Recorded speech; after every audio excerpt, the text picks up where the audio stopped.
Good evening, everyone, and welcome to the brand new webinar on effective summer management of W-80 layer bird. My name is Zahir. I am one of the people who will be managing the webinar today. Before I start the session, let me hand it over to Venkat Rao, who is the layer head at Srinivasa Farms. So over to you, Venkat. Thank you, Zahir. Is my voice clear? Yes, it is. Okay. Welcome, everybody. Thank you for joining on a Friday evening or morning or afternoon, wherever you are. As Zahir said, my name is Venkat Rao, and I manage the layer business for the Indian operations of Srinivasa Farms. On behalf of Srinivasa and Highline, I warmly welcome each one of you.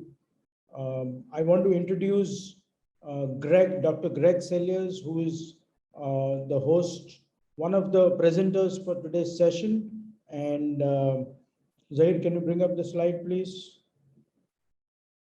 Thank you. So I think for the people who were there in the previous session, this could be a repeat, but this is only for people to know who joined us newly this time for the first time.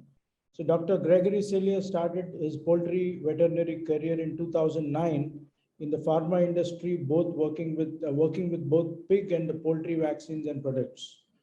From 2013, he started the poultry practice based in South Africa, consulting to the poultry industry in 5 African countries. In 2016, he was recruited by the largest layer integrator in South Africa to serve as their in-house layer veterinarian. And in 2019, he joined Highline International as a part of their global technical services team. He enjoys helping producers around the world get the most of their Highline varieties. So thank you, Dr. Greg, for taking the time out and educating us and our farmers and our team on how to effectively manage this bird during the upcoming summer season. Thank you very much. Over to you. Thank you. I appreciate the introduction. From my side, I must say that looking at those slides before we logged on, I am well impressed with some of the results that we are seeing come out of India, and I'm proud. I'm proud to say that our bird is performing there and doing well. So hopefully, after this presentation today, you will be more equipped to be able to go into the summer months ahead. Myself, I will go through some of the management aspects. I'll give you a little bit of a background around the physiology of the bird and why we see some of the negative effects that we do during periods of heat stress or high environmental temperatures. And then my colleague Vito will come on and he will give you some of the nutritional aspects, the nutritional management things that we can do to try and help the birds through these periods. So thank you for joining us. I appreciate the introduction from everybody. And again, I just want to emphasize how proud I am to see these results that we see coming out of India. Let's see if I can get on to the next slide.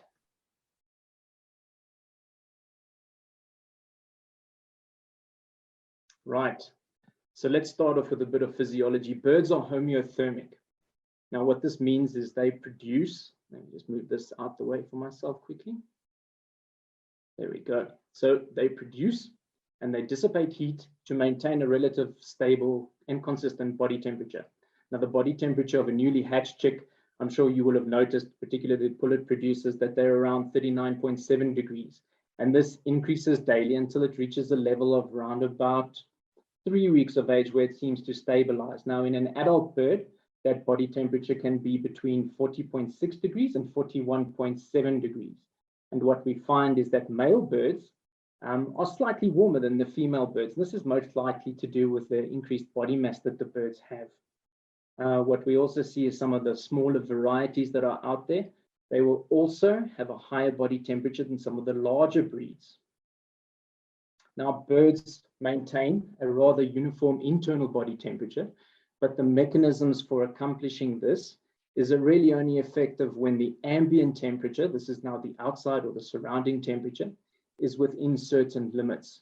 So this range of temperature is known as the thermal neutral zone for the birds. The temperature range is around about 18 to 25 degrees centigrade, and the birds do not have to actively regulate their body temperature within this range. Now, outside of this range, the birds must expend energy to maintain a normal body temperature and metabolic activities. So this use of energy to stay cool would obviously divert away from energy that would be used for growth and egg production. So we want to try and maintain the birds within this range.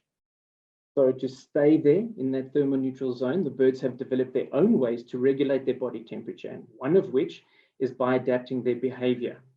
So if you find in temperatures below that thermal neutral zone, they tend to huddle, they ruffle their feathers and try to stay warm.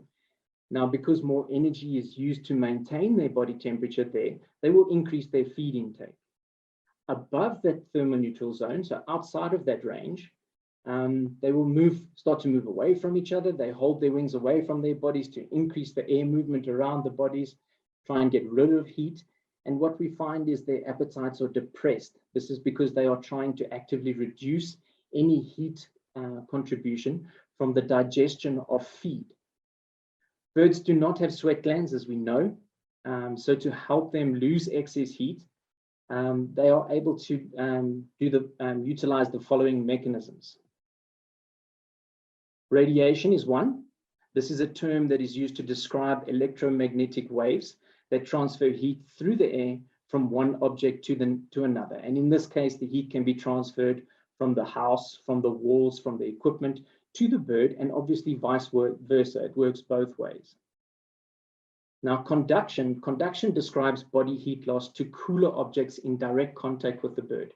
So the obvious one would be the floor, but also things like litter, slats, and cage wire.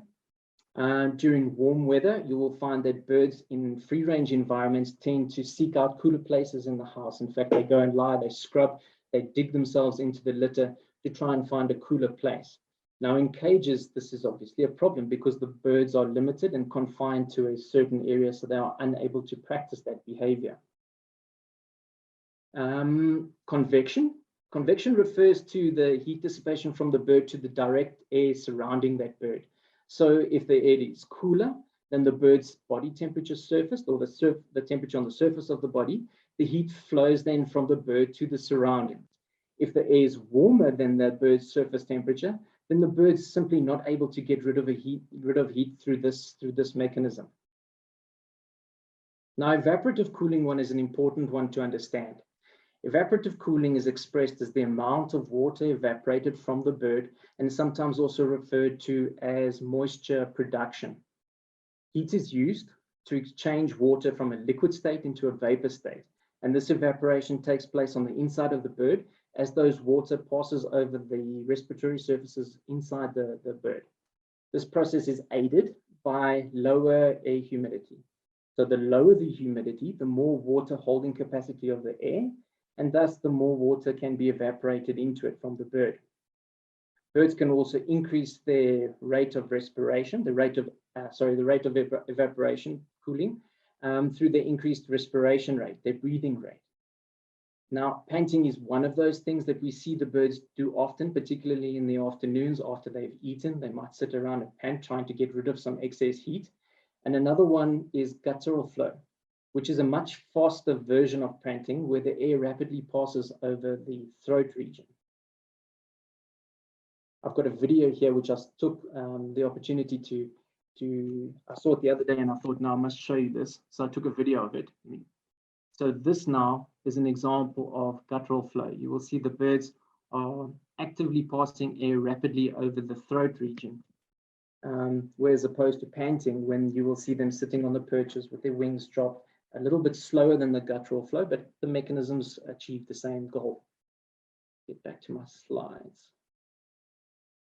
So the bird's surface temperature typically ranges between 32 degrees and 37.5 degrees, with the skin temperatures being warmer than the feather temperatures, obviously.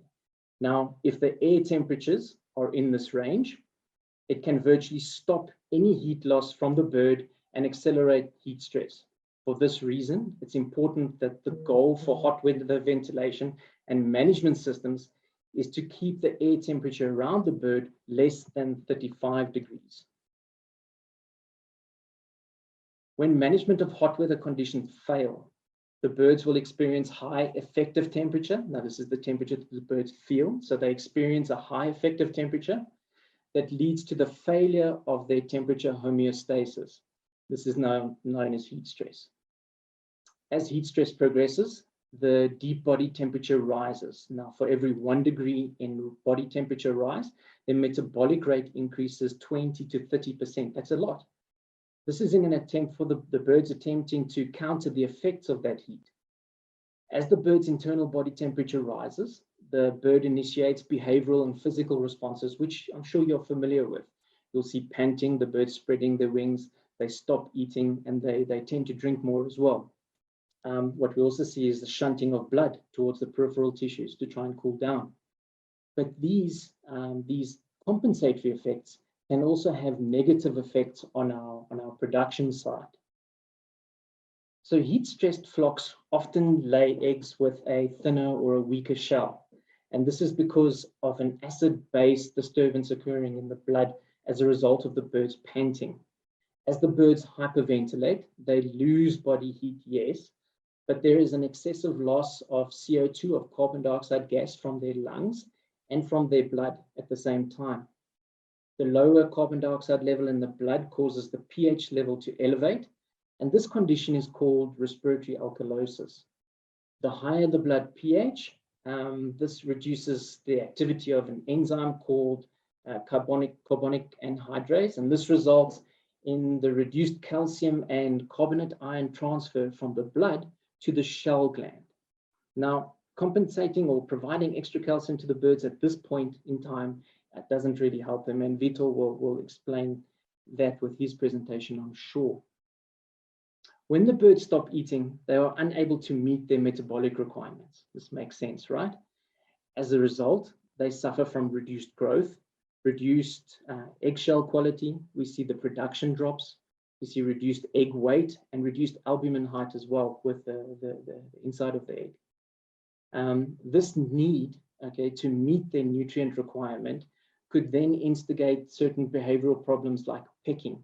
And we could see an increase in mortality down the line as a result of this, as a result of the birds not meeting that nutrient requirement. Increased water consumption, which we want the birds to do, can also have a negative effect. When the birds are overhydrated, what we see is the sodium, the potassium, and other electrolytes in the bird tend to become diluted now in the blood. The resulting increased renal function to get rid of that water sees a further loss of electrolytes, particularly your phosphorus. And this causes a pH imbalance at the cellular level in the bird. Now, the problems start to show with this now that you will see for yourselves in the house are things like immunosuppression. The birds just don't handle disease challenges well. Drop in the hatchability of fertile eggs, male fertility problems, this being on the parent stock side now. But also mortality as a result of excess electrolyte loss. Heat-stressed birds, they also redistribute the blood to the peripheries in an attempt to maximize the radiant heat dissipation from the combs and from the wattles. Consequently, this reduced blood flow and the negative and nutrient flow at the intestinal level leads to a hypoxia. The result is compromised intestinal integrity and function. So here's the big question. How do we go about on a farm level minimizing the impact of heat stress? We do so by focusing on the following four points. We reduce the maximum temperature to which the flocks are exposed. We reduce the duration of exposure to that high temperature. We encourage feed intake, and this is a big one, and we support them from a nutritional point of view. As a general rule, during the daytime, temperatures increase and the relative humidity decreases, right? And during the evening, the temperature decreases, but the relative humidity increases. Now, there is little that we can do practically from our side to modify the environmental humidity, but nonetheless, it is still important to monitor. And the reason that I say this is because the higher the humidity is in the environment, the less heat can be lost from the birds. The only way we can counter this is to have an increased air movement in our houses. The movement of air increases heat loss by convection. By increasing the flow of air, by increasing the wind speed in the house, we create a wind chill effect. The temperature that the bird feels is cooler than the environmental temperature. The most effective way to do this is through the use of fans.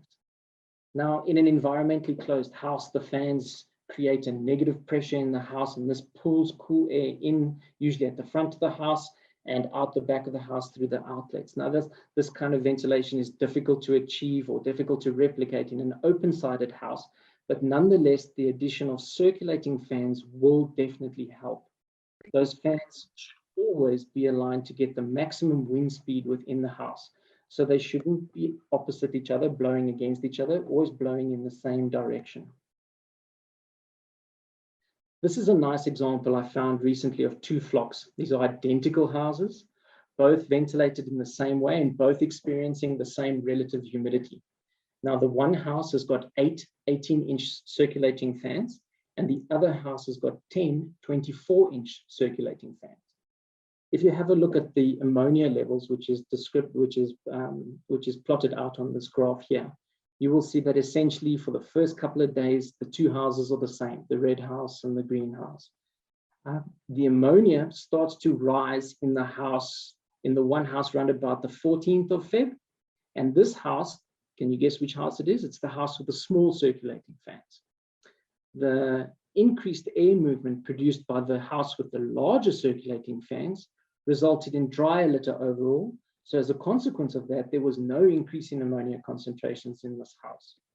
So I like this graph. I just wanted to throw it up here to show you that how this could emphasize that a house fitted with proper circulating fans is able to move the air. By moving the air, it keeps the litter dry, and we don't see these environmental conditions where the birds are challenged with high levels of ammonia.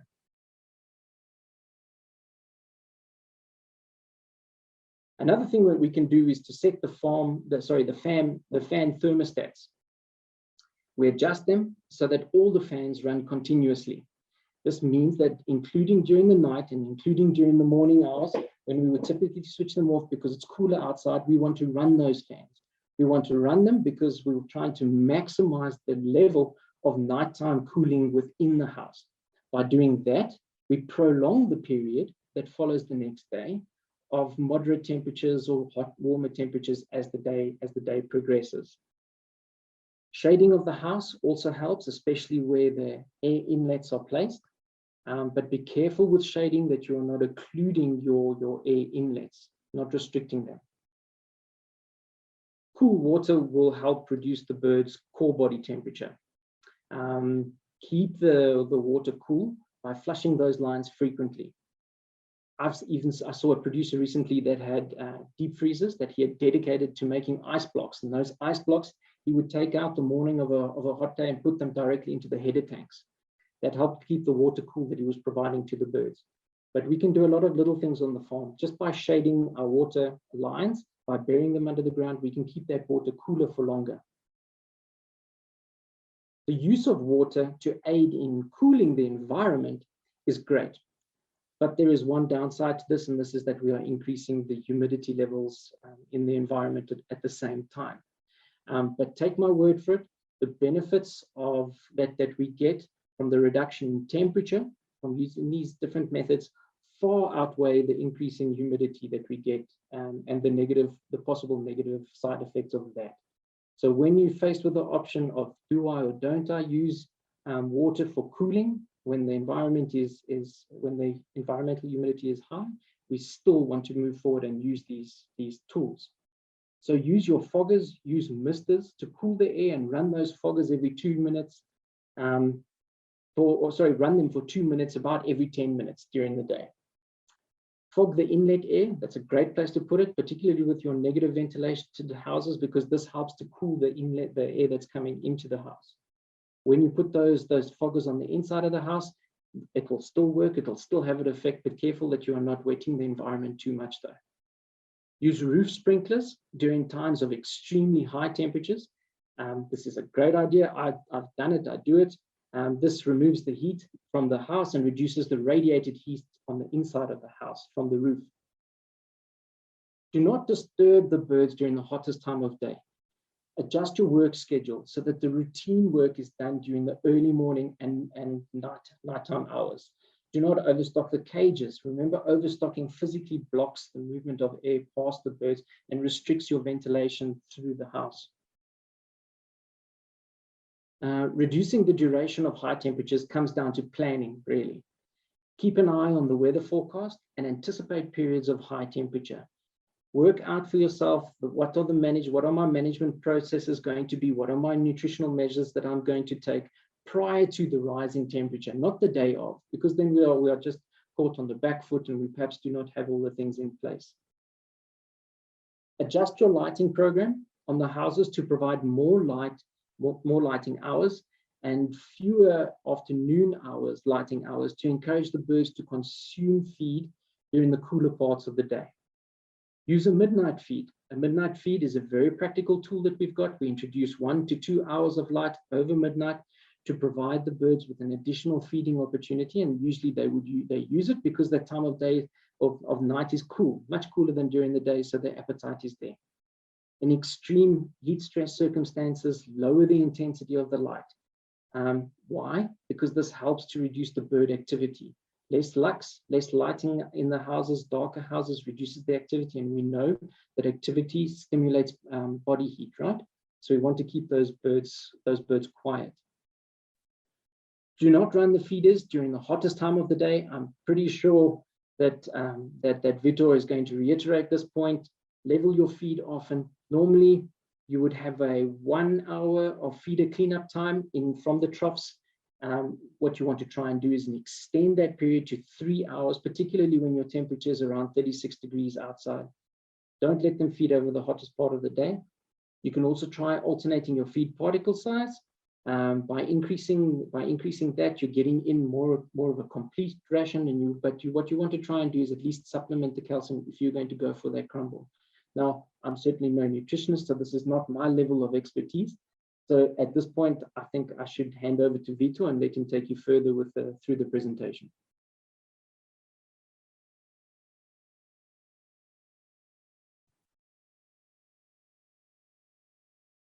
Venkat?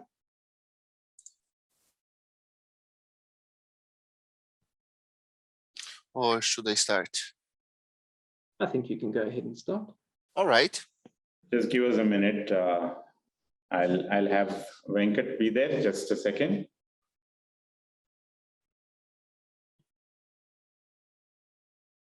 All right. I think I will go ahead and introduce the next speaker.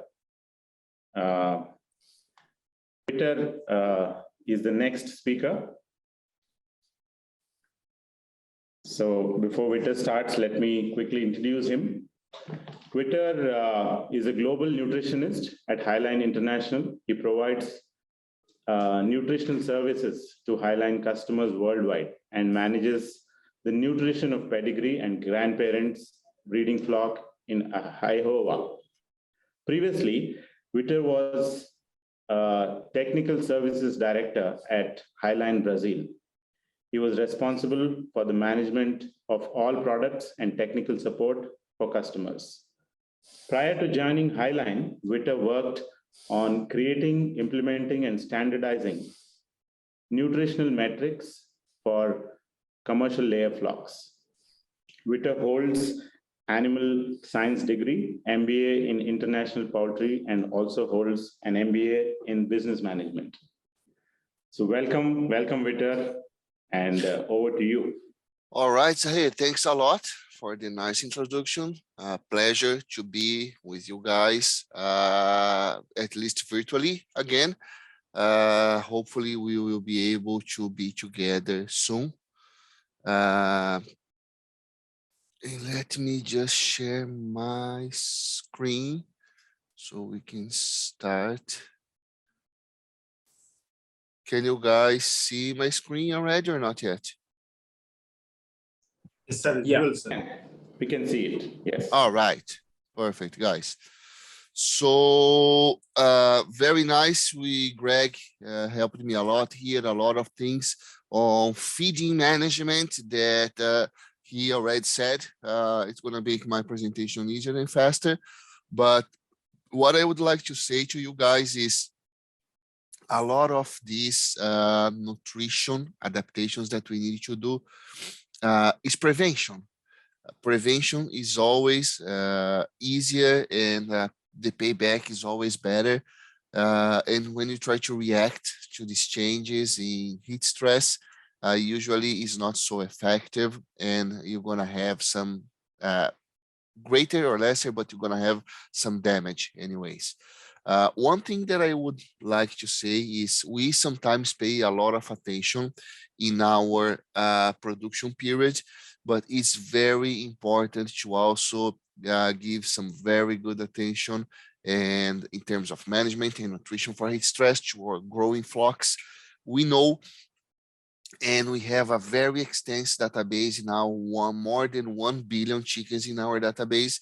There is a very strict correlation between the body weight gain in the body weights during the growing phase and the production performance. So this is a graph showing the body weight at 19 weeks versus the hen housed eggs at 60 weeks. And we can see that you have a very clear trend, a positive trend. The better body weight you have, the better production you have. Actually, when you put this in numbers, you can see that if you achieve or slightly overcome your body weights, you have a little bit of gain. But if you don't achieve your body weights, you can lose a lot of eggs. So always the damage here can be a little bit more problematic than the benefit of achieving. So pay a lot of attention and try to get these body weights on track. We know that we can have some compensatory body weight gain, but absolutely no compensatory system development. You have a multiphasic growth and development for these chickens. And if you don't achieve the proper body weights, you won't achieve the development of the systems and you're gonna lose performance. So that's why for me, the first thing is to ensure in any situation, but especially in heat stress, that you will start your flock well. And for me, this is a pelletized diet or a crumble diet in very high quality. There's a lot of benefits in sourcing this kind of feed to the birds, especially on the first 5 weeks. And for me, there's a lot of things here, but the main point is selection of the feed or the impossibility of selection, because actually we know that chicks as adult hens, they eat not according, they are not very efficient in feel the taste of the feed. So they eat a lot based on the particle size. They have mechanoreceptors in inside their beak and they eat according to the particle size. So they will try to select and eat first the grains, the coarse limestone in case of the production diets, whatever is coarser, and they will leave the powder part behind. And the powdery part is where we have the vitamins, the trace minerals, the amino acids. All of this is in the powdery portion of the feed. And if they leave behind, it's going to be a very uneven nutrient intake, especially considering a day-old chick or a few days or a few weeks chick that has a very limited capacity of feed intake. So provide a feed that they have to eat the whole thing without being able to select is very good. The ingredient quality, usually people pay a little bit more attention and give some and segregate the best ingredients for the pre-starter diet. So in general, you have a lower levels of mycotoxin, you have a better profile of bromatologic composition of your grains. So the ingredient quality in general can be better for the starter diets, the crumble. That's the phase for me where you can and you should invest a lot in additives, probiotics, prebiotics, enzymes, organic acids, essential oils, whatever you can add here helps and pay off, because if you achieve a good body weight gain, it's going to be, of course, paying back in terms of nutrition, in terms of performance, sorry. And for sure, enzymes. I guess the key point here is maximize the digestibility, having in mind that the old chicks, they are not so efficient in digest some kind of nutrients, especially fat and lipids. They are very low in lipase. So any other external enzyme that you can add going to help the process here.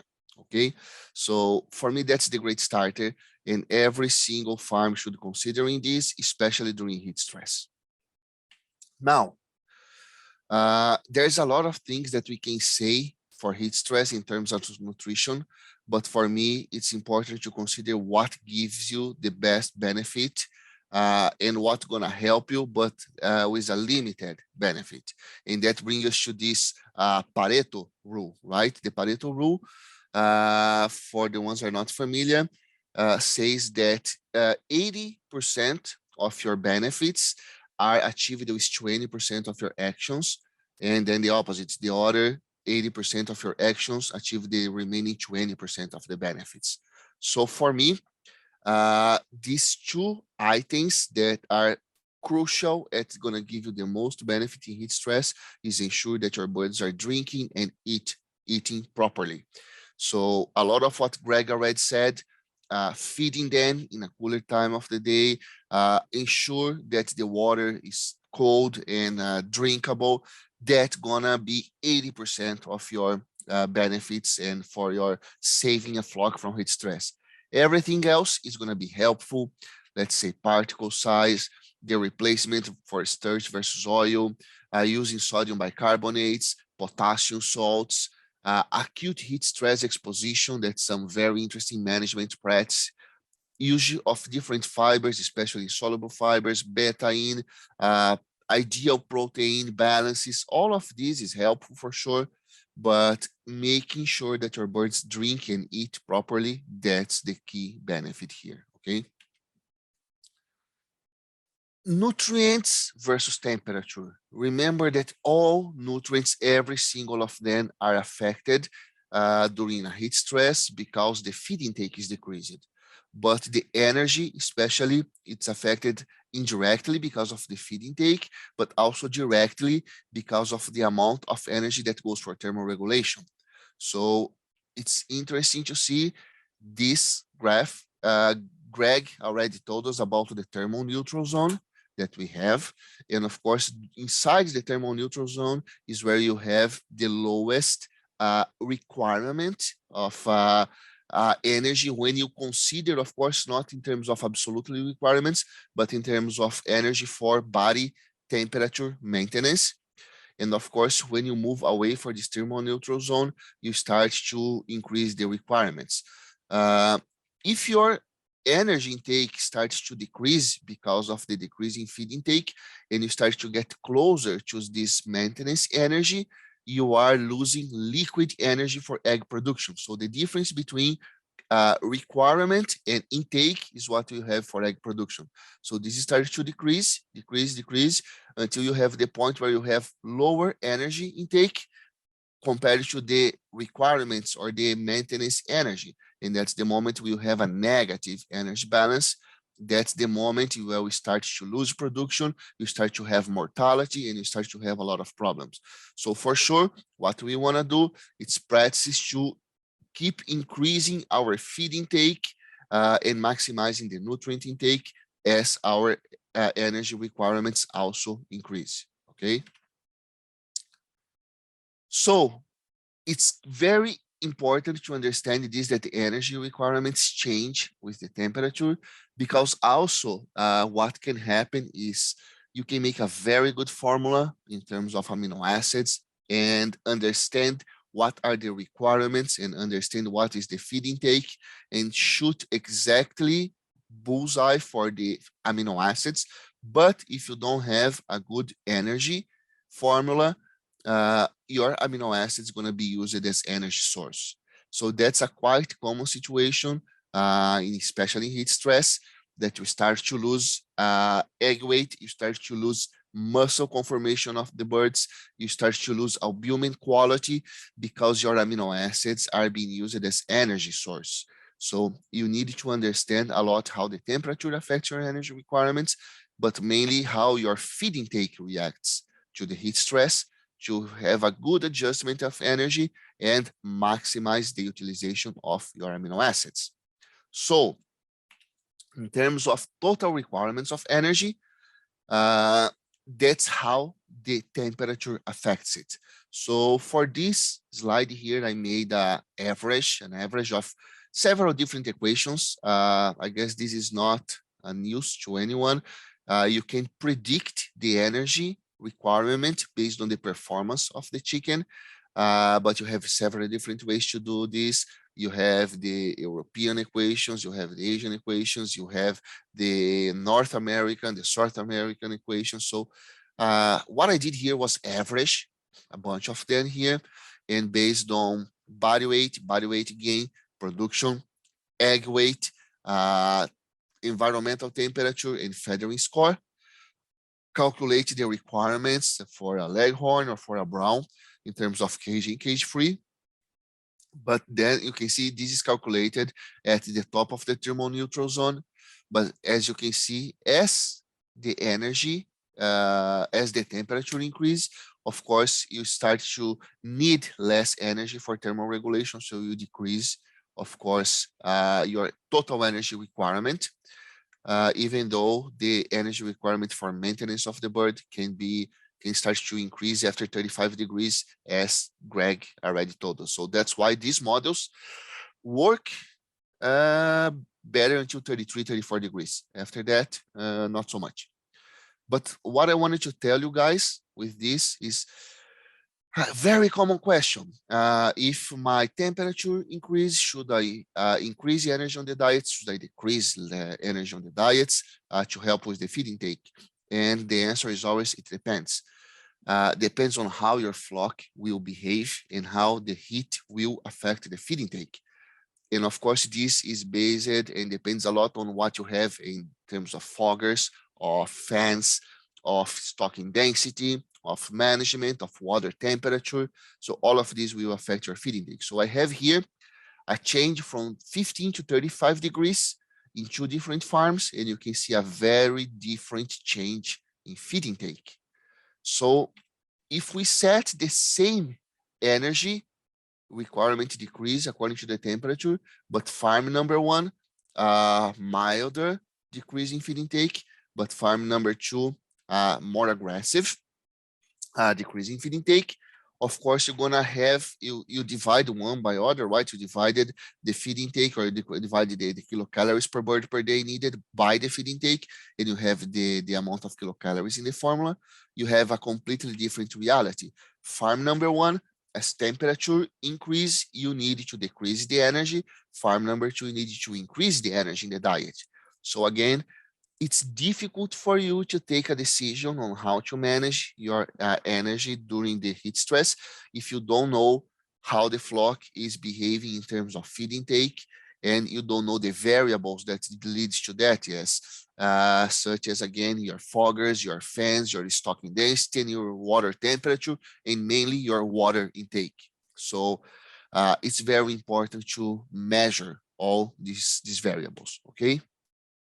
Now, one of the most critical points during the production phase, we already said this in several presentations, is the pre-picking phase. And for the pre-picking phase, that's the transition between the growing phase to the peak of production. It's very, very, very critical, because that's the phase that all the requirements are increasing, because production is increasing, body weight is increasing, egg weight is increasing, but feed intake is still quite low. So the whole game here is to prevent the mobilization or the excessive mobilization of body nutrient reserves, because if this happens, this will affect your persistence of production.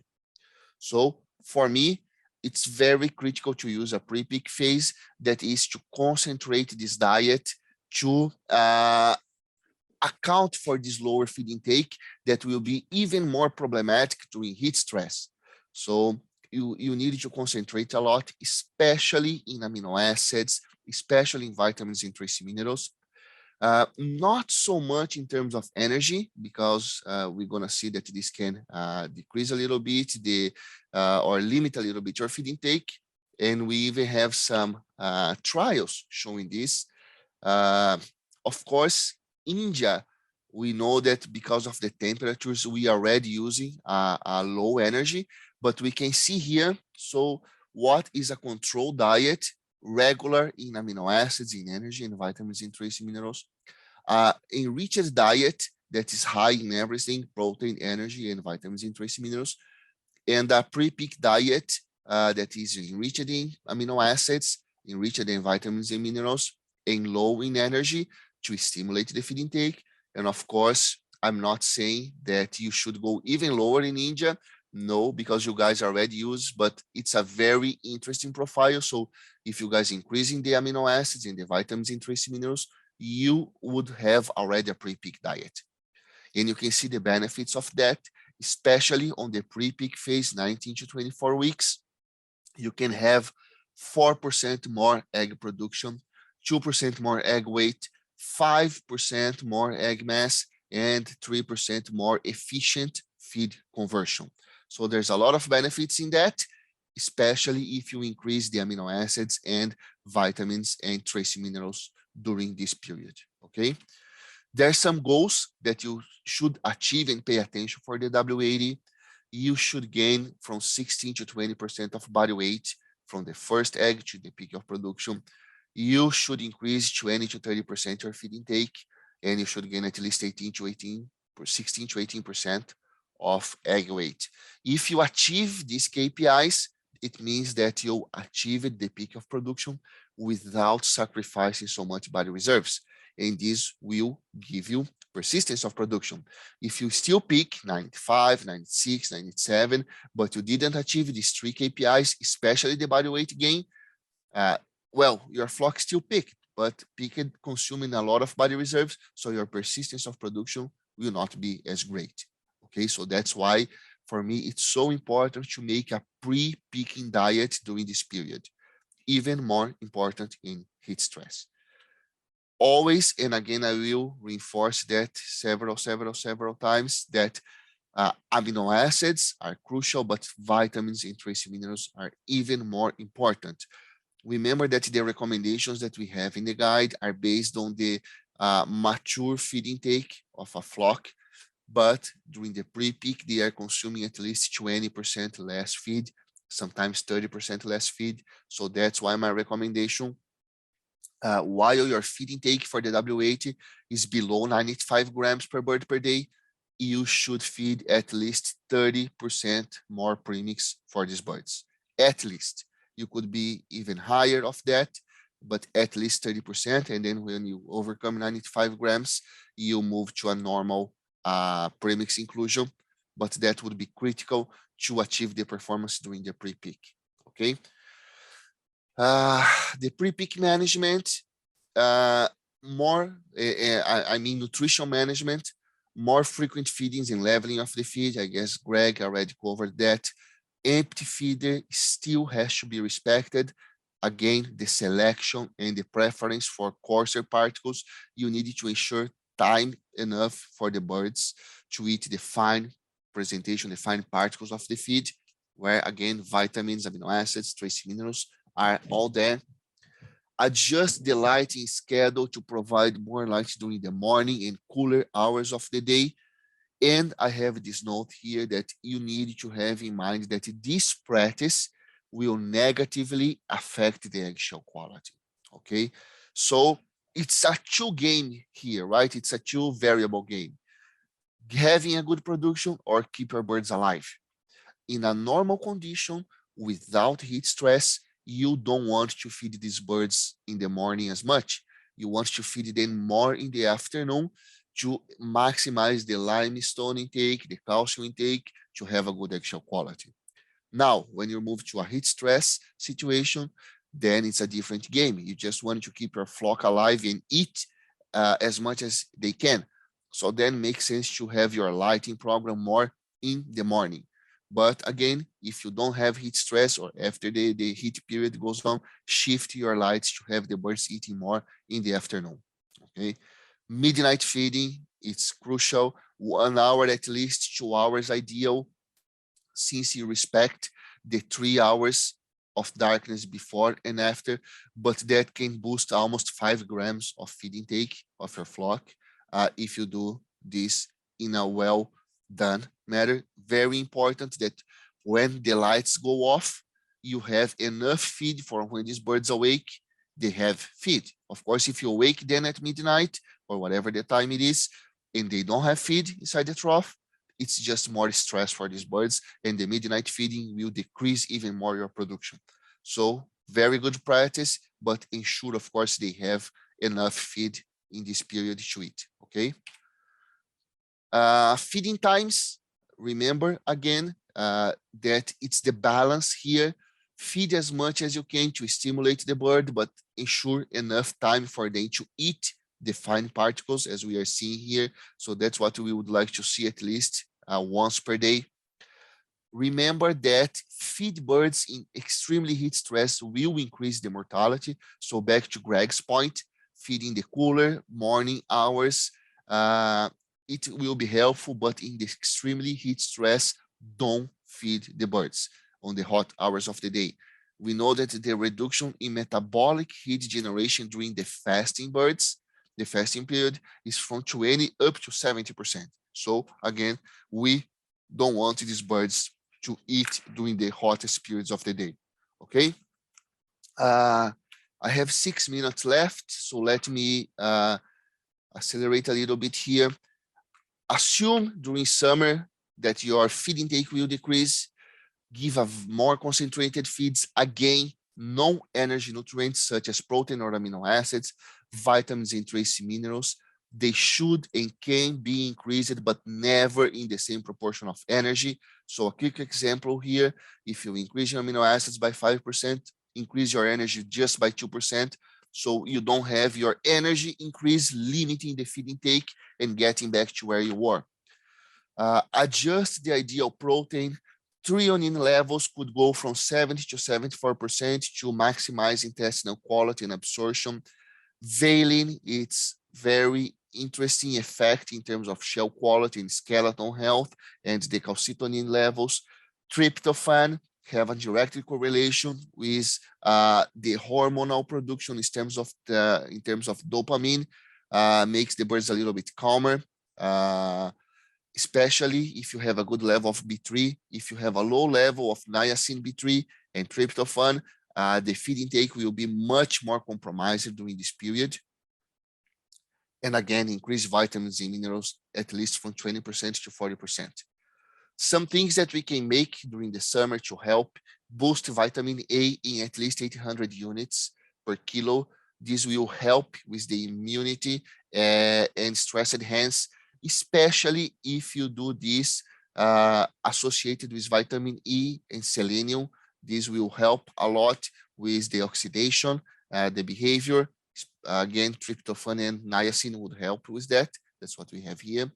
Vitamin C, it's crucial in heat stress, helps to reduce the production of stress hormones, and also it's a very good antioxidant. Vitamin E increasing at least 65 for commercials. For breeders, you can go up to 250 units more. It will help with the feed consumption, with the egg size, protects the liver from the damage, especially if they are not eating enough.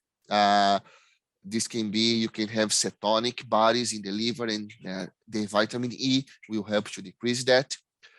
Do not use any carbazine. The majority of the coccidiostats will increase the heat generation, but especially in carbazine, remove completely during the heat stress. And of course, replace carbohydrate by fat. You know that the fat generates a lot of energy without generating so much body heat. So it's a much more efficient way to manage the energy. Additives, it's a good alternative, but as I said, pay attention on drinking and eating. Betaine, it's something that I really like to use. It's a good replacement for choline and methionine, a partial replacement, not a total replacement, but helps a lot to save some metabolic steps to generate methyl donors. Organic acid blends, very nice, especially when you start to use a lot of sodium bicarbonate and you start to have your alkaline water and proventriculus and the gut of the bird, so it will help a lot. Enzyme superdose, and here I'm not talking only of phytase, but also NSP, can also be very helpful in summer stress. Decrease non-digested ingredients, that will be key. Probiotics and prebiotics, that would be a symbiotics. We all know the benefits of that. Liver protectors, we're gonna be in a very stressful moment for the liver. If you are in heat stress with decreased feed intake, that can be very problematic. Intestinal quality, there's a lot of additives for that, but for sure, precision nutrition is key for me, because that is know what your birds require, know what your birds are eating, and make a feed not with deficient, but much less with excess of nutrients, because this will lead for a lot of non-digested ingredients inside the gut and a lot of challenge in terms of enteritis or whatever more you can have. Fibers are very good since they are insoluble fibers. Soluble fibers will generate a lot of metabolic heat, so it's not the best option for heat stress. Essential oils, you know that this can have some direct and indirect benefits, especially in terms of the immunological system of the flock. So all of this can be helpful, but again, make the birds drink and eat. That's the key, okay? A table here just to show the different profiles of fiber. So I can share with you guys later. You just choose here the ingredients that you have available that have a higher percentage of insoluble fibers. That will be helpful to decrease the heat stress. And for, of course, the best way to deal with heat stress is avoiding it. I have a nice picture from Greg here showing a heat wave in Uruguay that kills 400 chickens in a season. Of course, in India, this is 1 day for heat stress. Here in Bastos, Brazil, showing that this farm that in 1 single day lost 10% of their flock just because of heat stress. So preventing and avoiding is the key, okay? And with 29 minutes and 58 seconds, exactly on time, I finished my presentation. I thank you a lot, and I will be open for questions. Thank you. Thank you. Thank you, Greg, and thank you, Vita. Thanks, Victor. Yeah, before I start the question and answers, I just wanted to, because some people joined after 6:30 India time, I'm requesting Zaid to show the results we've recently showed at the start of the session, so that, you know, the people who came later can see the results. Our birds are, you know, what the results, latest results are. So yeah, this is one at 40 weeks, 93% peak production, 7 weeks, above 90%, HHE is 126, and feed is 116 grams. This is in Andhra Pradesh. This is in Odisha. The name is Jaipur, Odisha. 42 weeks, peak production 95.52%, 18 weeks of 90 plus. Wow. And weeks above 95%, 4 weeks. Hen housed eggs is 140.21. Cumulative feed per egg is 118. And he's got 97.55% of achievement of standard. Mr. Varaprasad is one happy man. Yeah, I think, yeah, there's this one more, 56 weeks, again in Guntur, peak production of 91.2%, weeks above 90%, 12 weeks, HHE 220, cumulative feed per egg is 118.66, and 95.3% achievement of standard. Yeah, so these are the three results. Just wanted to highlight before we move on to the Q&A session. Thank you.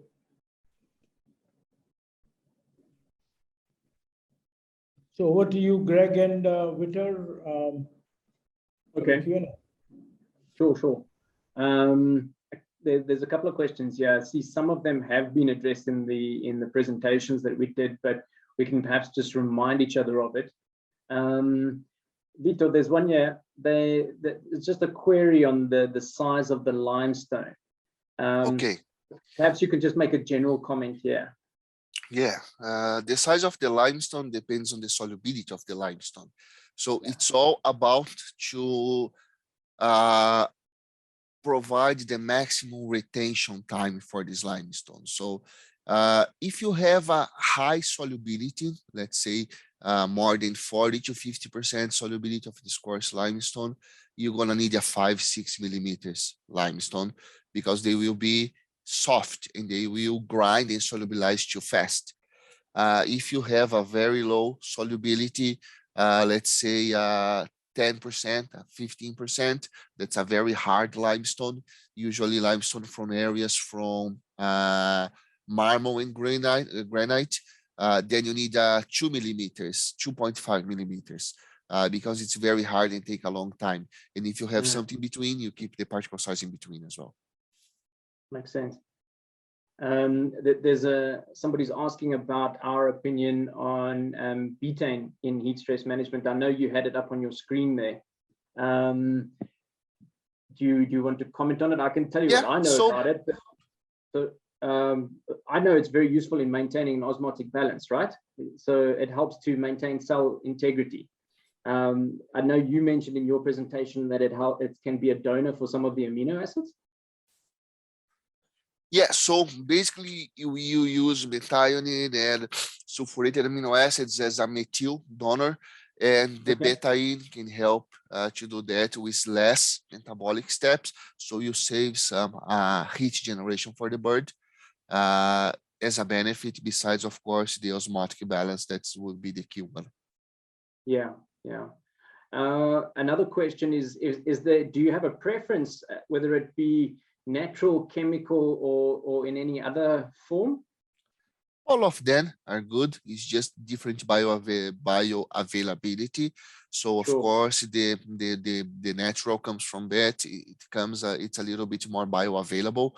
The synthetic is a little bit less bioavailable, but it's a matter of just adjusting the inclusion and the matrix. Both of them are good. Yeah. There's a question here about, are there any special feeding practices or supplementation where the temperature can go beyond 40 degrees centigrade? Many of them are, these birds are in open-sided houses. So I think that was the focus of the presentation today. We will certainly make it available to our colleagues, and then you can get it, I'm sure, from one of your technical people with Srinivasa. There's a question, what should the water pH and temperature be? This is quite easy. We know that the water that's slightly more on the acidic side, so around about 5.4 in that region, 5.6. We know that birds tend to want to drink that water. It's kind of like going for a Coca-Cola or a soft drink. You know, that slightly acidic taste, it tends to encourage water consumption, which is what we want to do in the flocks. And the temperature of that water is really as cool as possible, as cool as you can get it. We know that water that's in a drinker line tends to environmentalize very quickly. In other words, it becomes the temperature of the house very quickly, particularly if it's standing. So this is why we emphasize the flushing of those lines to bring in cool water and have it available to the birds to drink. Let's have a look. Here's a question of what are the causes of fatty liver hemorrhagic syndrome and how to deal with it. That's possibly a presentation all on its own. I don't know if we want to get around to addressing that one today. I know that we do have some technical materials on the Highline website, which we can certainly share with you. around the management of this condition. And it was also brought up in the previous presentation, I think, as well, where we answered a few questions on it. Am I right?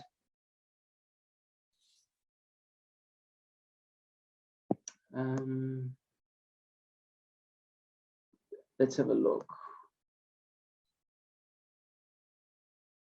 I'm not sure what PI is indicating to, but the question reads PI. Put emphasis on. Sorry. It is a please, sir. Please put. Oh, PL, please. Okay. Please put emphasis on high and high humidity, especially in the night times, specifically in April and May months. Please explain. Well, if I understand the question correctly, maybe I can just go back one step. We know that if the environmental temperature is very high and it is coupled with a very high humidity, we know that the birds struggle to get rid of heat. These two conditions, when they come together, create the circumstances for heat stress in our birds. If we've got high environmental temperatures, but we have low humidity, we've got more opportunity to get rid of the heat of the birds, because that low humidity in the air means the air's got more holding capacity for moisture. So the birds are able to get rid of moisture, and by getting rid of moisture, they get rid of the heat. So the two work together. Vito, is there something else on that question that you maybe want to comment on? Yeah, I guess just maximize airspeed, right? To help the birds cool off. Yeah. We want a minimum, really a minimum in the house of 2 meters per second, I would say. If you can get more than that, then that is great. And often I get the confusion because people will tell me that they've got a thermometer in the house, they're running the fans, it's not making any drop in the temperature. But we're not understanding the circumstance correctly. Remember, by increasing the wind speed, we are reducing the effective temperature, the temperature that the bird feels. If we had to place a wet bulb thermometer in that house, together with an increased wind speed, you would see the temperature drop dramatically. But we're not. We've got dry bulb thermometers in the house, so the wind speed's not going to affect that temperature.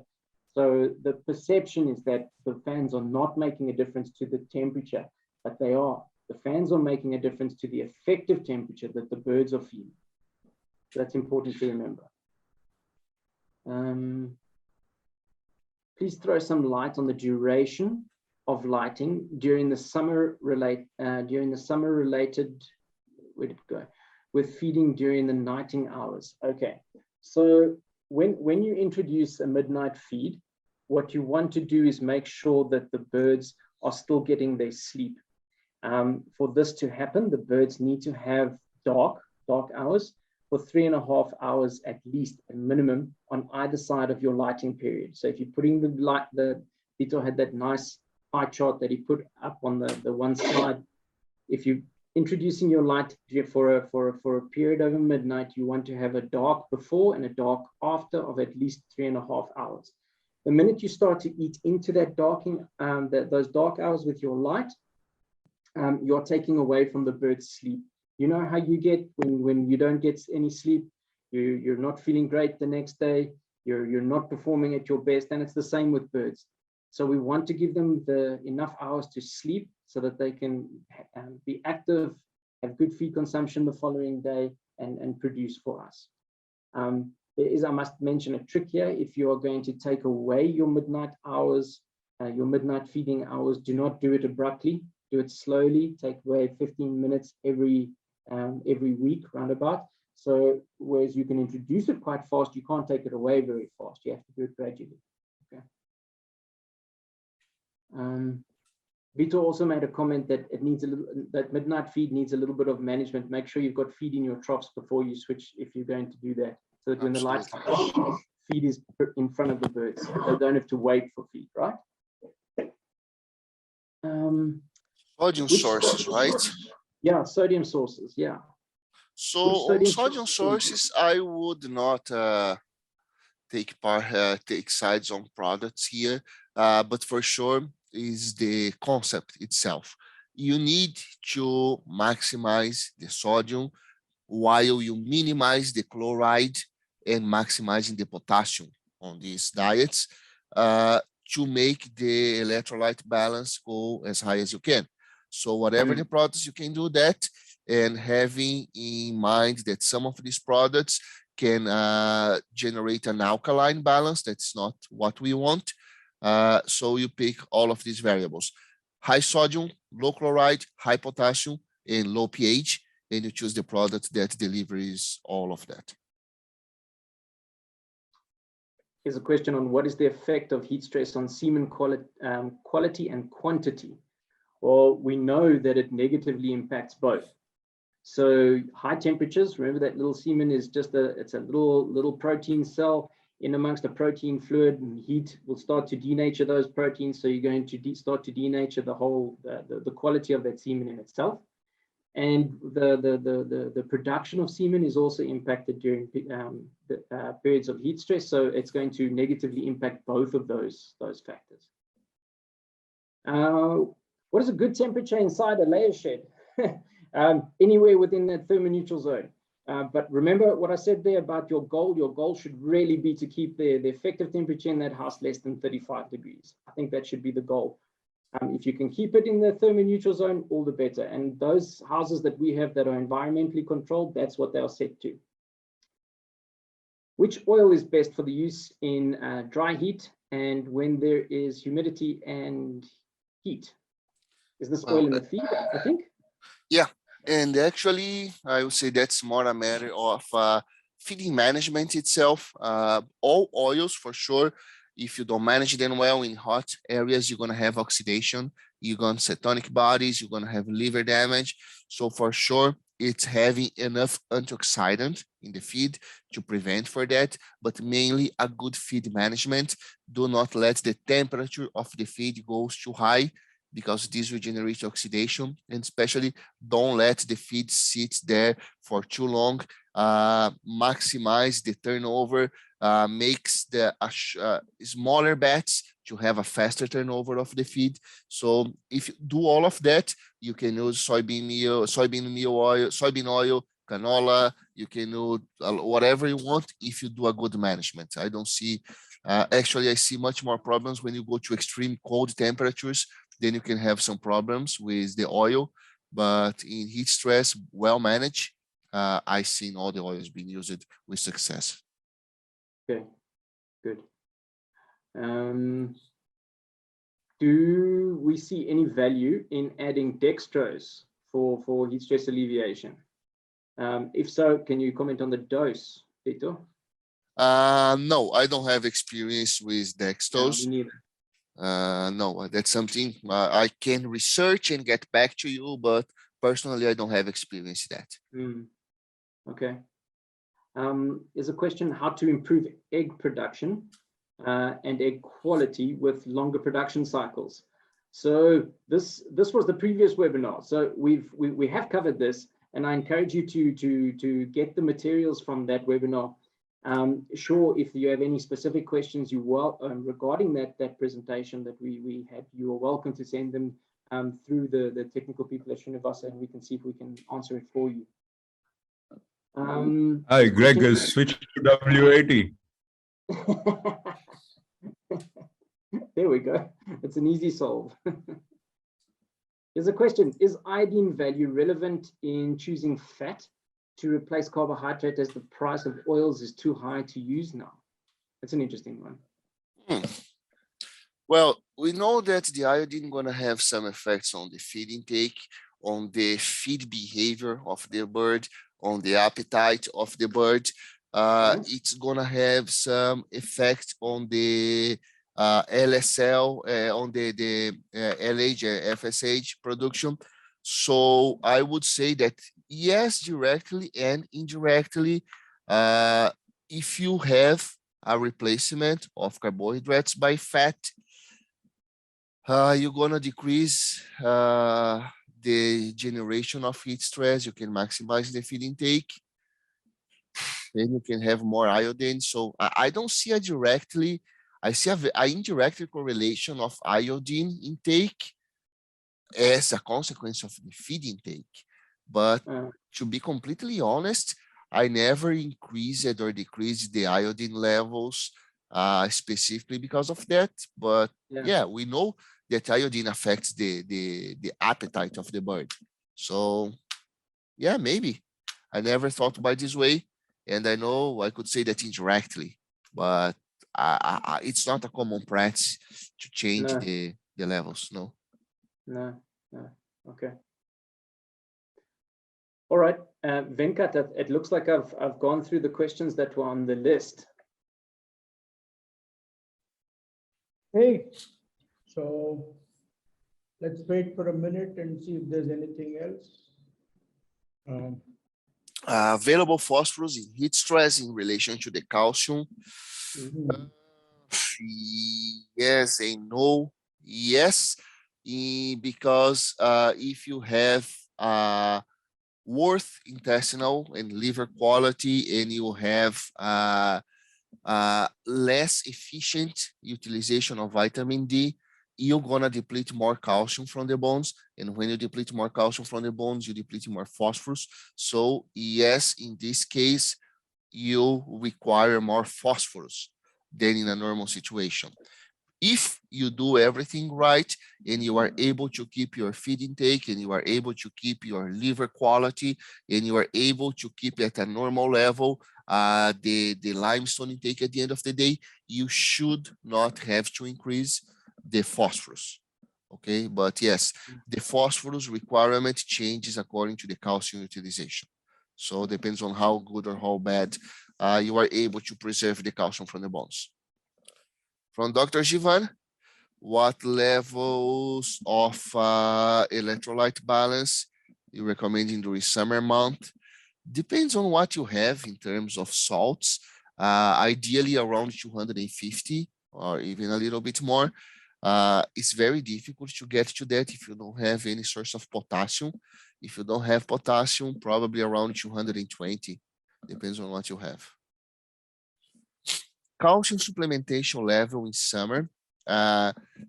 Very interesting question, especially because in India, in some areas of India, especially some areas of AP, that we have a very soluble limestone.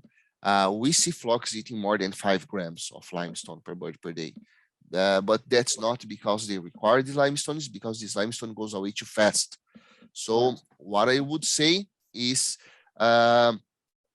if you expose the flock to a good prelay with coarse limestone, if you have a good level of vitamin D3, of zinc and manganese in your diets, the hens should be able to regulate the calcium intake according to the requirements.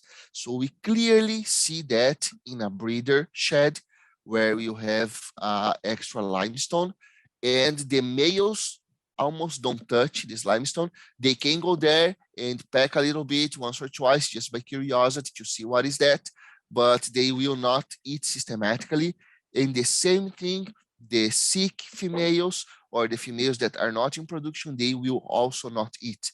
So this shows that the hens in general are very efficient in regulate. So I usually don't worry in hypercalcemia with coarse limestone. Yes, I worry with that with fine limestone, but if the calcium supplement that we are saying here is with coarse limestone, I would say give as much as they need. Okay.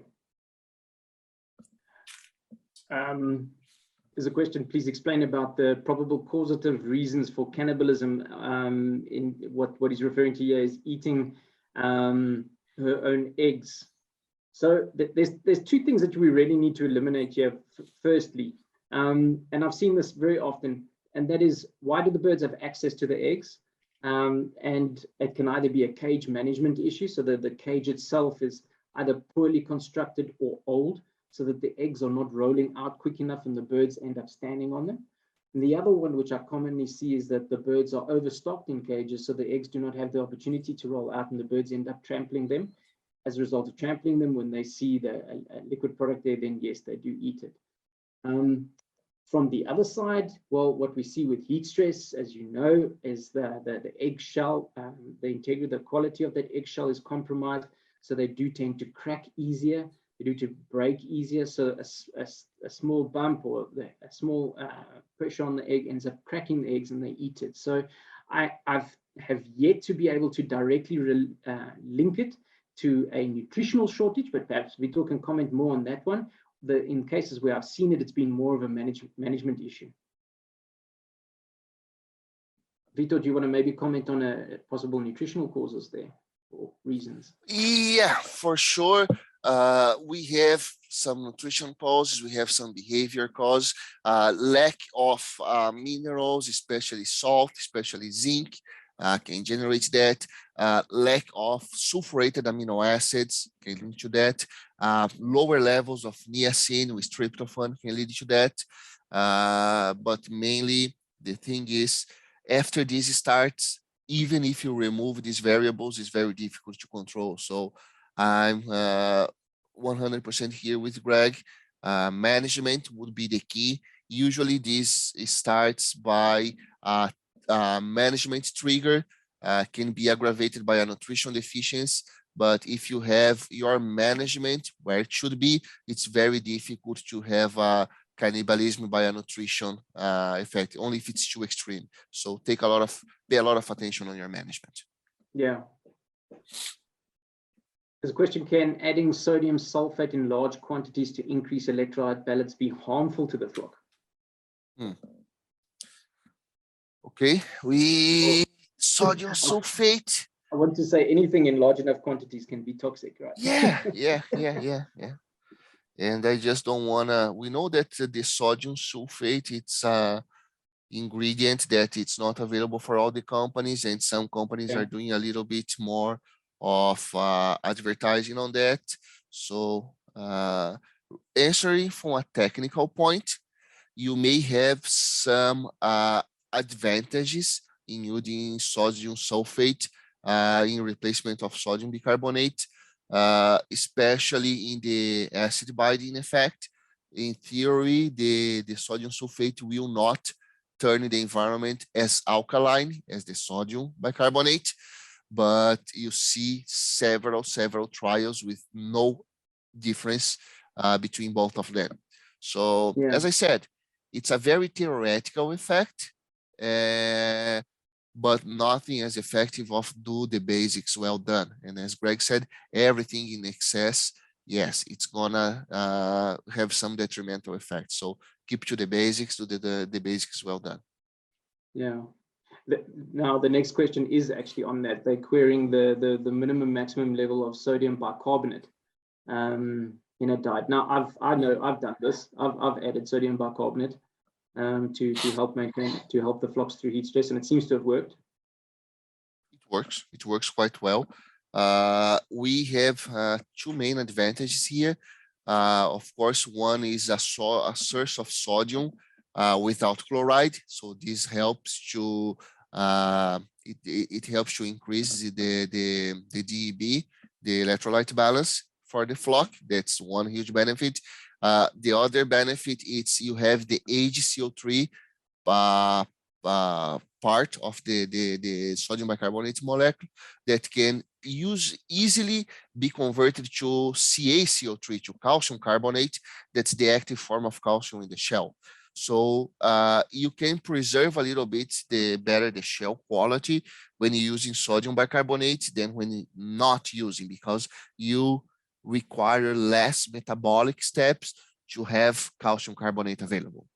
Of course, if you just go with sodium bicarbonate, you're going to increase the pH a lot, and you're going to start to have not only bacterial problems, but you can start to affect a lot the endogenous enzymes activity. So as everything is balanced, none is bad, too much is bad. So ideally, I don't formulate based on sodium bicarbonate and salt, but in sodium and chloride. Keep both open and set your minimal amount as sodium at the same level as your maximum amount of chloride, and let the software balance the salt and sodium bicarbonate as needed.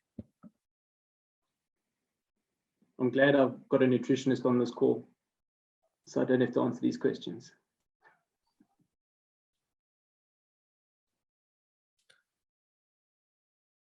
Okay, so Thank you. Thank you for asking those wonderful questions. And Greg and Vito, thank you for answering them. My pleasure. Yeah. So I will see for a minute. We've got a few minutes left. If not, then, we'll complete this session. If there's no more questions. Okay. Great. So yeah, Greg, you were saying something? No, I was just going to say thank you. Yeah, thank you. And we look forward to, having more sessions. We're planning for monthly sessions, mostly in the first week of the month. And, look forward for your participation. And if you have any recommendations, please speak to your local Srinivasa representative, and they can reach out to me, and we can plan with Greg and Vitor some more webinars and, some sessions. Thank you very much and stay safe.